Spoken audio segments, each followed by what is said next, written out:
de una consultoría, Fase Consultores, y ex editor de Economía del Diario El Comercio. Señor Odar, buenos días, gracias por estar con nosotros en Ampliación de Noticias. Buenos días, gracias por la invitación. Bueno, usted va a darnos su opinión sobre lo que significaría que una vez más el Congreso apruebe en el Pleno, como parece que se aprestaría a hacer hoy, la autorización para que los dueños de fondos de AFPs puedan retirar 4 unidades impositivas. Explíquenos, por favor, si se aprueba esto, ¿qué consecuencia tiene para los individuos que tienen cuentas y también para los fondos que subsistirán? Sí, correcto.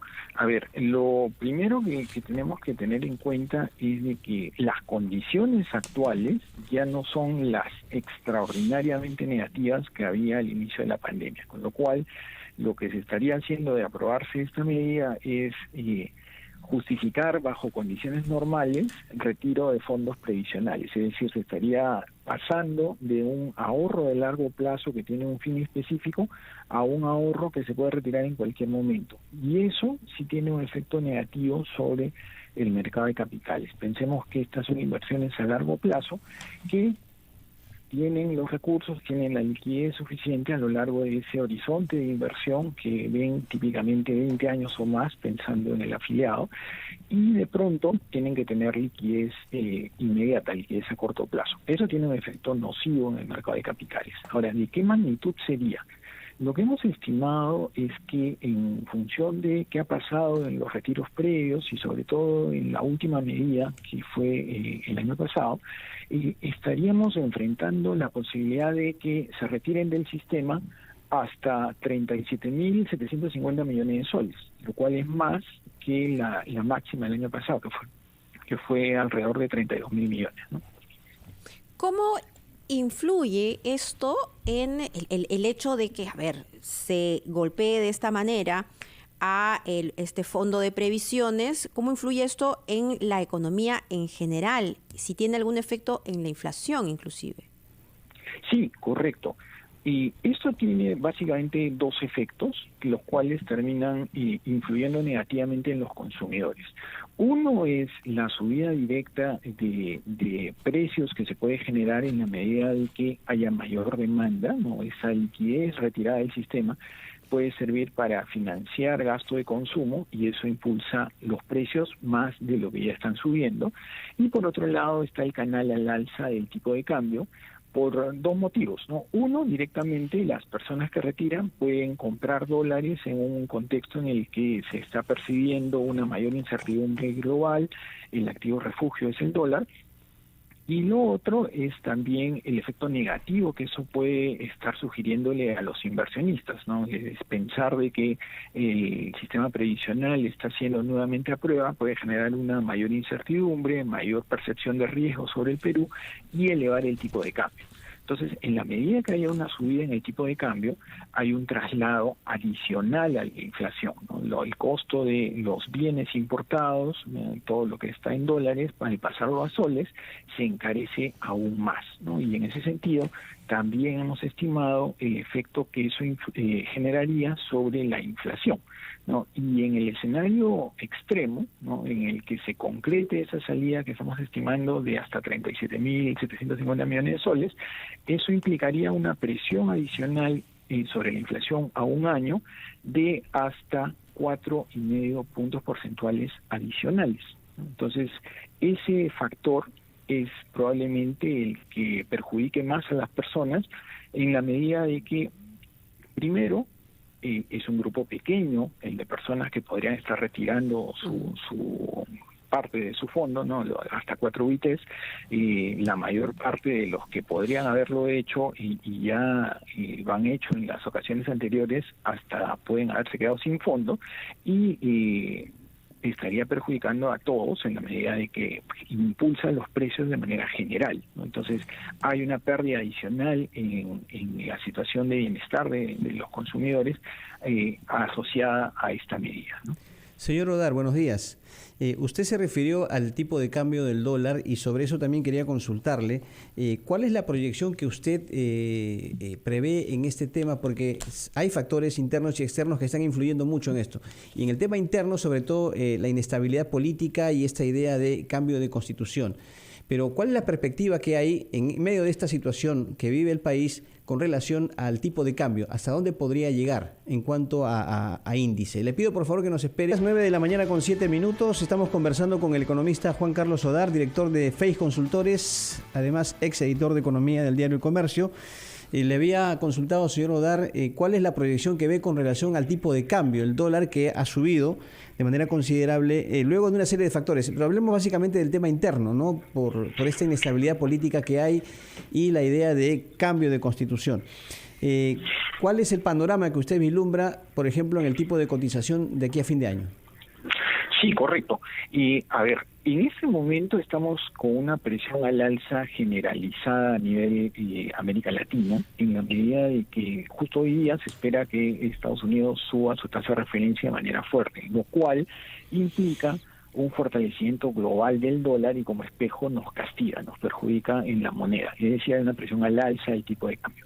Sin embargo, lo que parece interesante es si descomponemos la subida del tipo de cambio de abril, que fue superior al 4% y fue una de las mayores de los últimos años, las fuentes de esa variación parecen haber sido sobre todo locales, no necesariamente externas. Es cierto que hubo una subida asociada a este riesgo global, pero la mayor parte tiene que ver aparentemente con temas como el debate que se está poniendo sobre la Asamblea Constituyente, es decir, los factores locales están pesando en esa alza del tipo de cambio.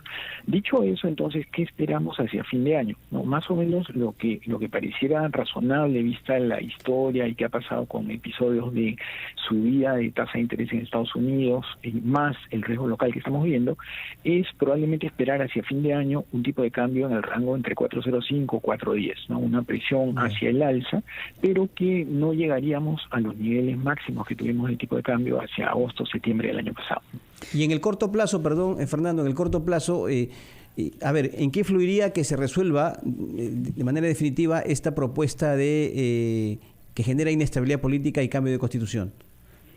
Si acaso, digamos, desapareciera del mapa esa propuesta, podríamos estar viendo que por factores locales el tipo de cambio puede estar cayendo alrededor, grosso modo, de 2,5%. Es decir, estaríamos viendo que el tipo de cambio pasa del 3.80 que está más o menos actualmente alrededor de 3.72.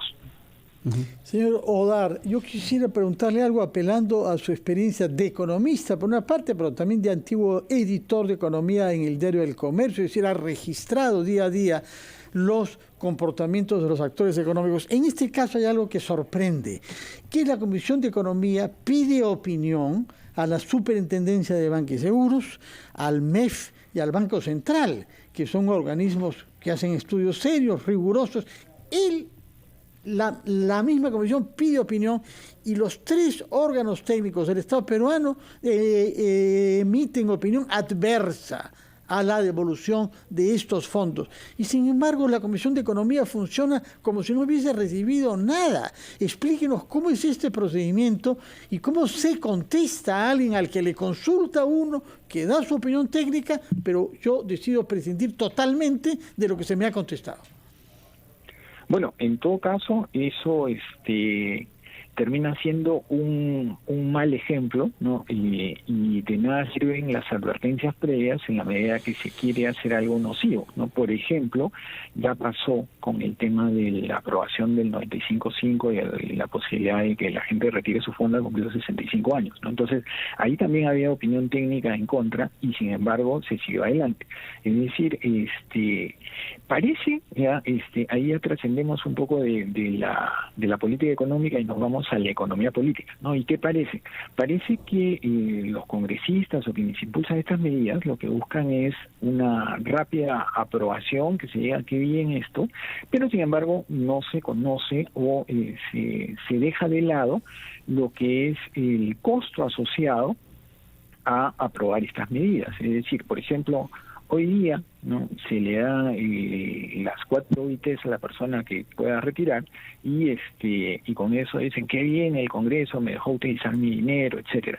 Pero se deja de lado el riesgo de qué pasa con esa misma persona al momento que cumpla sus 65 años y tenga que jubilarse, ¿no? Entonces, la pensión posible para esa persona va a ser menor, ¿no? O incluso inexistente en el caso de quienes ya han acabado su fondo. Y para Ahora, graficarlo mejor en ese punto, entonces, para personas que ya no van a tener, digamos, cómo proveerse cuando ya es un adulto mayor, pues ahí tendría que ampliarse algunos programas asistenciales.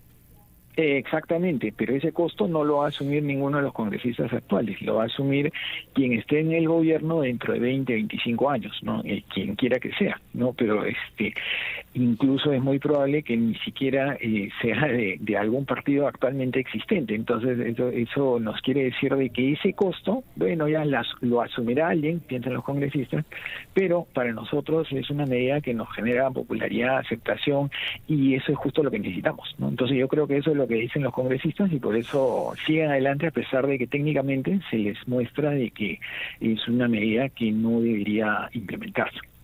Muy bien, era Juan Carlos Odar, economista y director de FACE Consultores, advirtiéndonos sobre lo que podría suceder si es que se permite ya sería el sexto retiro de las AFPs y bueno, los pronósticos respecto a la inflación.